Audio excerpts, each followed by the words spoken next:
Assalamualaikum warahmatullahi wabarakatuh. Baik, sebelumnya perkenalkan, saya Jenny Anggraini Maisa dengan NPM 205 10 11 018. Hari ini saya akan mempresentasikan hasil kerja kerja saya, yaitu strategi pemasaran pada perusahaan Huawei Teknologi. Latar belakangnya yaitu strategi pemasaran sangat penting diterapkan pada semua bidang yang berkaitan dengan bisnis. Hal ini dikarenakan ketatnya persaingan di bidang bisnis menuntut semua pelaku bisnis berpikir secara kreatif dan inovatif untuk menarik perhatian banyak konsumen. Seperti yang sudah diketahui, strategi pemasaran merupakan hal yang sangat penting bagi perusahaan, di mana strategi pemasaran merupakan suatu cara mencapai tujuan dari sebuah perusahaan. Smartphone merupakan satu dari beberapa di antara teknologi yang begitu cepat. Mengalami perkembangan dari tahun ke tahun, banyaknya merek baru yang bermunculan di dunia persaingan smartphone untuk saling berlomba menciptakan produk unggulan mereka. Produsen dituntut untuk tidak hanya sekedar menciptakan produk saja, akan tetapi juga harus memahami keinginan dan kebutuhan konsumen. Dengan banyaknya merek dan jenis smartphone yang beredar di pasaran tentunya akan membuat para mahasiswa mengalami kesulitan saat memutuskan memilih smartphone manakah yang ingin dibeli. Dengan banyak pilihan, smartphone yang masuk ke Indonesia memberikan banyak pilihan merek, harga, dan kualitas produk untuk konsumen di Indonesia. Salah satu strategi pemasaran Huawei di pasar ponsel pintar global adalah berkomitmen menghasilkan inovasi terbaru dan bermanfaat melalui produk yang dilengkapi dengan teknologi tercanggih. Dengan pengalaman lebih dari 10 tahun di dunia telekomunikasi, Huawei berhasil memenuhi harapan konsumen akan terobosan teknologi dalam hal produk, merek, pemasaran, dan pelayanan. Huawei memiliki catatan lebih dari 62.519 hak paten dan membangun lebih dari 15 lembaga penelitian dan 13 laboratorium terbuka. Huawei juga telah berhasil mendapatkan kepercayaan konsumen, membuat produk mereka menjadi populer di seluruh dunia dan menjadikan Huawei sebagai produsen smartphone ketiga terbesar di dunia. Profil dari perusahaan Huawei sendiri ini, Huawei Teknologi merupakan sebuah perusahaan teknologi multinasional yang berkantor pusat di Shenzhen, Guangdong, Tiongkok. Perusahaan ini merancang, mengembangkan, dan menjual peralatan telekomunikasi dan konsumen elektronik. Perusahaan ini didirikan pada tahun 1987 oleh Ren Zhengfei, mantan deputi komandan resimen di Tentara Pembebasan Rakyat. Huawei ini menyediakan produk dan jasanya di lebih dari 170 negara. Pada tahun 2012, perusahaan ini menyalip Ericsson sebagai produsen peralatan dan telekomunikasi terbesar di dunia, dan menyalip Apple pada tahun 2018 sebagai produsen ponsel cerdas terbesar kedua di dunia, di bawah Samsung Electronics. Dan pada tahun 2018, Huawei ini mencatat pendapatan sebesar 185 miliar USD. Pada bulan Juli 2020, Huawei menyalip Samsung dan Apple sebagai merek ponsel cerdas teratas dalam jumlah ponsel yang terjual di dunia untuk pertama kalinya. Selanjutnya yaitu ada analisis marketing mix. Analisis marketing mix memiliki strategi pemasaran Huawei yang menganalisis merek dengan kerangka bauran pemasaran yaitu 4P, produk, price, place, and promotion. Ada beberapa strategi berdasarkan bauran pemasaran Huawei ini, yaitu produk. Huawei memiliki 2 divisi bisnis dan setiap divisi memiliki lini produknya sendiri dalam bauran pemasaran yang melayani audiens target yang berbeda. Produk konsumen Huawei, ada beberapa produk yang ditawarkan di segmen ini yaitu ponsel seperti model Huawei P10, PC, dan tablet. Wearable seperti jam tangan Huawei, mobile broadband, dan aksesoris lainnya. Setiap tahun, merek tersebut menjual 200 juta unit smartphone secara global. Huawei Business Solution ini beberapa produk yang ditawarkan di segmen, yaitu ada produk perusahaan, produk pembawa, yaitu produk perusahaan itu switch, router, WLAN, server, penyimpanan, layanan, komputasi awan, layanan energi jaringan, dan banyak lagi. Kalau misalnya di produk pembawa itu ada jaringan nirkabel, jaringan tetap, jaringan inti awan, perangkat lunak pembawa, energi jaringan, dan layanan global. Jadi produk Huawei ini digunakan di berbagai industri seperti keamanan publik, pemerintah, kereta api, jaringan listrik, pendidikan, media dan hiburan, keuangan, dan lain-lain. Sedangkan kalau di price atau harga, yaitu Huawei ini menghadapi persaingan ketat dari Ericsson, Cisco, System, perusahaan ZTE, Apple, dan lain-lain. Karena jumlah pesaing lebih banyak di industri telekomunikasi, maka Huawei mengikuti strategi penetapan harga yang kompetitif dalam bauran pemasaran untuk produk-produknya.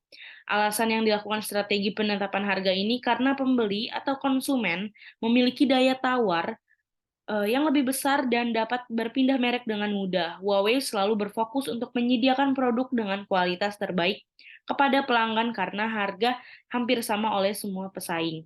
Huawei juga membebankan harga tinggi untuk produk baru dan inovatifnya yang tidak ada dalam lini produk pesaing. Selanjutnya yaitu ada place atau tempat. Perusahaan Huawei ini hadir di lebih dari 170 negara dan mempekerjakan lebih dari 190.000 karyawan. Huawei bersama mitra telekomunikasi telah membangun lebih dari 1.500 jaringan yang melayani lebih dari 33% populasi dunia. Huawei juga telah bekerja untuk mengembangkan usaha patungan dengan perusahaan atau otoritas lokal, dan perusahaan memberikan dividen kepada otoritas lokal ini untuk menggunakan produk Huawei. Huawei juga ini memiliki jaringan distribusi yang luas yang mencakup tenaga penjualan, distributor, pemasok. Huawei ini tidak berhubungan langsung dengan pelanggan, juga usaha patungan yang baru dibentuk antara Huawei dan otoritas lokal membantu membangun saluran baru untuk distribusi produknya. Selanjutnya yaitu yang terakhir ada promotion atau promosi dan periklanan dari Huawei. Huawei ini menggunakan saluran Omni untuk mempromosikan merek dan produknya. Perusahaan ini terlibat dalam kegiatan promosi dalam bauran pemasarannya itu yang ada di TV, radio, media cetak, media sosial, acara, dan sponsor. Huawei juga telah mempekerjakan Lionel Messi sebagai duta merek globalnya. Beberapa selebritas lainnya seperti Henry Cavill dan Scarlett Johansson yang kita ketahui bahwa artis-artis tersebut sangat terkenal di internasional tersebut. Huawei juga ini menawarkan kartu diskon dan kupon sebagai dari skema penjualannya. Perusahaannya ini juga terlibat dalam mensponsori berbagai acara dan tim olahraga seperti Federasi Ski Norwegia, terus La Liga, dan Huawei juga ini aktif di situs web media sosial untuk menyelesaikan masalah pelangganan dan konektivitas yang lebih baik dengan orang-orang untuk meningkatkan kesadaran merek. Karena ini mencakup seluruh bauran pemasaran Huawei. Baik, selanjutnya yaitu ada analisis SWOT. Huawei ini salah satu produsen elektronik konsumen dengan pertumbuhan tercepat. Huawei juga terutama bersaing di salah satu pasar terberat di luar sana, pasar smartphone, dengan alat analisis bisnis seperti analisis SWOT. Kami dapat memperoleh wawasan yang kuat tentang posisi raksasa teknologi saat ini dan potensi masa depan. Itulah tempat yang akan dilakukan, yaitu dengan mengidentifikasi kekuatan, kelemahan, peluang, dan ancaman individual yang mempengaruhi organisasi dinamis ini. Yaitu yang pertama itu ada strength atau kekuatan. Kekuatan tersebut ini dari Huawei itu harganya kompetitif dan produknya berkualitas tinggi. Selanjutnya yaitu weakness atau kelemahan. Kelemahannya ini kekurangan modal. Nah, sebagai sebuah perusahaan, Huawei sebagian besar dilucuti untuk mendapatkan uang tunai dibandingkan dengan Apple, yang merupakan perusahaan terbesar di dunia berdasarkan kapitalisasi pasar atau hampir 1 triliun dolar. Huawei ini bernilai kacang. Berkaitan dengan hal tersebut, organisasi Huawei sendiri memiliki modal yang sangat kecil di belakangnya. Ini berarti mereka harus sangat berhati-hati dalam merencanakan semua langkah bisnis mereka. Lebih penting lagi hanya menyisakan sedikit uang untuk diinvestasikan dalam pemasaran atau branding yang akan menjadi langkah penting selanjutnya bagi Huawei untuk menjadi merek papan atas di mata konsumen.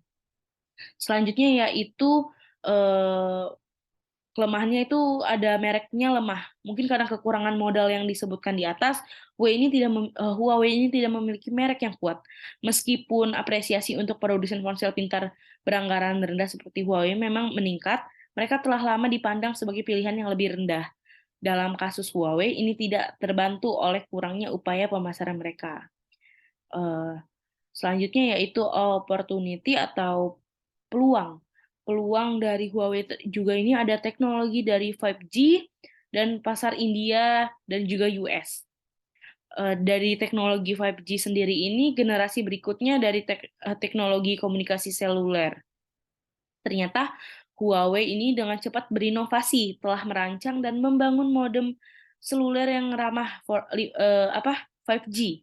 Bahkan sebelum produsen chipset besar seperti Intel, jika Huawei cepat menaiki kereta 5G, mereka mungkin dapat mengukuhkan diri sebagai merek mewah dengan menawarkan teknologi yang tidak tersedia, bahkan untuk merek papan atas seperti Apple dan Samsung.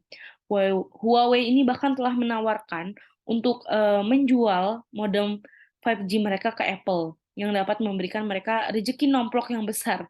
Secara alami ini akan datang dengan semua pengorbanan dari menjual teknologi sebagai pesaing utama.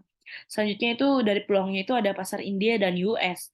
Seringkali kelemahan juga bisa menjadi peluang eh, bahwa Huawei ini memiliki persepsi merek yang buruk di Amerika Serikat seperti yang kita duga.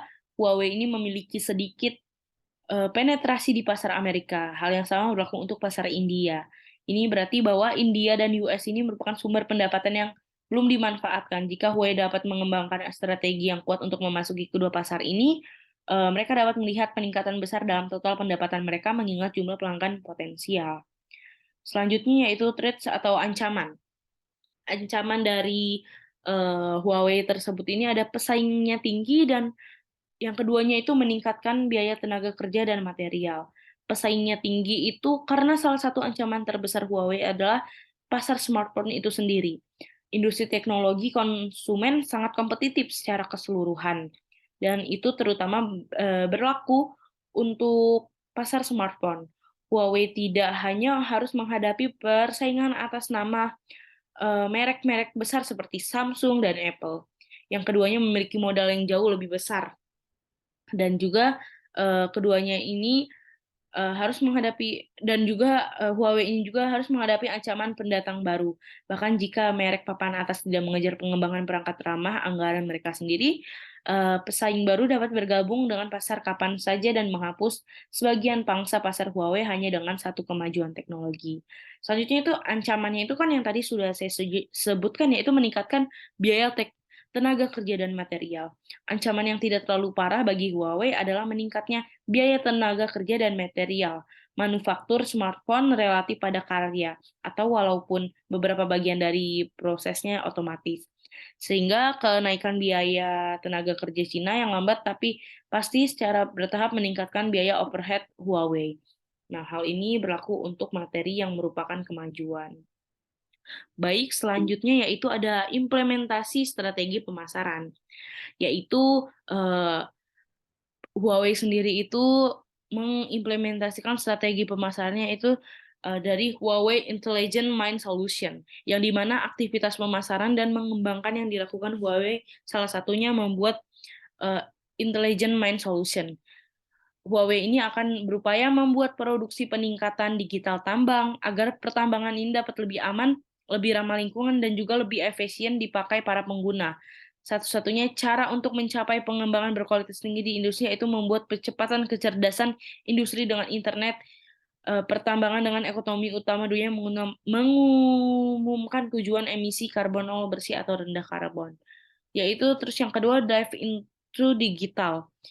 Aktivitas pemasaran dari Huawei ini melaksanakan acara dengan tema Dive into Digital. Ini untuk melakukan suatu pengenalan agar dapat terkenal secara global dalam mengembangkan dan menerapkan infrastruktur teknologi seperti cloud, AI, dan 5G di semua industri menuju pemulihan ekonomi yang akan diluncurkan ke pasar karena Huawei akan menghadirkan produk, teknologi, layanan, dan solusi baru dan menarik perhatian yang akan memberikan manfaat yang belum pernah ada sebelumnya bagi pelanggan yang akan mencoba membeli produk Huawei.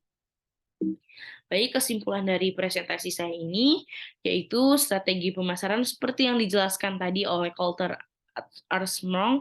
Dalam bauran pemasaran setidaknya ada 4 cara yang harus dilakukan oleh setiap pelaku usaha yang ingin menjadi pemenang pasar. Yaitu keempat cara tadi itu sudah saya sebutkan di Huawei sendiri, yaitu ada produk, yang dimana produk dengan kualitas yang baik, harga yang bisa bersaing di pasaran, promosi atau penjualan, dan yang terakhir adalah tempat atau saluran distribusi yang baik, yaitu place.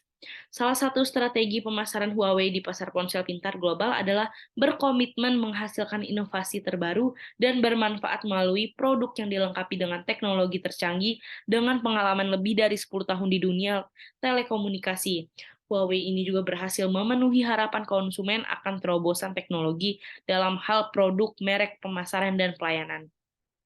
Strategi pemasaran Huawei juga ini menganalisis merek dengan kerangka bauran pemasaran yang mencakup 4P, yaitu produk, price promotion yang juga tadi sudah saya jelaskan, dan juga terdapat analisis SWOT, dan juga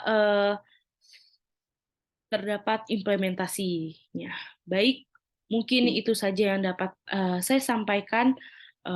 Bila jika ada yang salah, saya minta maaf dan saya mohon ampun. Wassalamualaikum warahmatullahi wabarakatuh.